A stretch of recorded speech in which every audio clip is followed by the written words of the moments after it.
ចំពោះការថែទាំអ្នកជំងឺ Parkinson នោះយើងមានពីរផែនការដើម្បីជួយអ្នកជំងឺ Parkinson របស់យើងទី1នោះគឺយើងកែលម្អទៅលើស្ថានភាព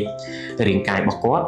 រក្សាលំនឹងនិងរក្សាកម្រិតសុវត្ថិភាពសម្រាប់គាត់នៅបង្កើនការធ្វើចលនារបស់គាត់គឺយើងជួយឲ្យអ្នកជំងឺនឹងធ្វើលំហាត់ប្រាណទៅតាមលទ្ធភាពដែលអាចគាត់ធ្វើបានដូចជាអ្នកជំងឺធ្វើលំហាត់ប្រាណនៅលើគ្រែឬអង្គុយលើកៅអីលើកដៃលើកជើងទៅតាមលទ្ធភាពរបស់អ្នកជំងឺអាចបំពេញបានមួយទៀតនោះត្រូវប្រកាសថាអ្នកជំងឺងើបធ្វើចលនាត្រូវតែមានឧបករណ៍ដើម្បីជំនួយគាត់ការពារពីការដួលឬក៏ការប៉ះទង្គិចផ្សេងៗទៅដល់គាត់ហើយជាពិសេសគឺយើងត្រូវរៀបចំឧបករណ៍ឬក៏សម្ភារៈដែលបរិវេណជុំវិញអ្នកជំងឺការធ្វើដំណើរឬក៏ដើរម្ដងត្រូវមានសុវត្ថិភាពចំពោះគាត់ផងដែរអ្វីដែលកាន់តែពិសេសគឺការបង្រៀនរបស់គាត់នោះគឺនឹងបង្រៀនដោយបានត្រឹមត្រូវទៅតាមគ្រូពេទ្យដែលជាអ្នកបច្ចេកទេសនៅក្នុងការបង្រៀនធ្វើ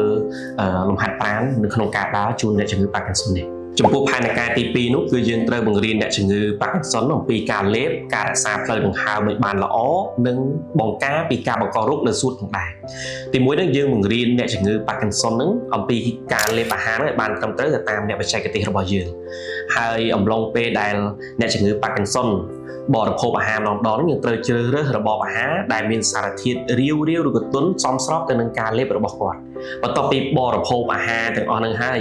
អ្នកជំងឺរបស់យើងត្រូវមានការថែរក្សាមាត់របស់គាត់ឲ្យបានស្អាតដើម្បីកាត់បន្ថយអំពីការបង្ករោគឬក៏វិវត្តទៅមានការរលាកសួតផងដែរ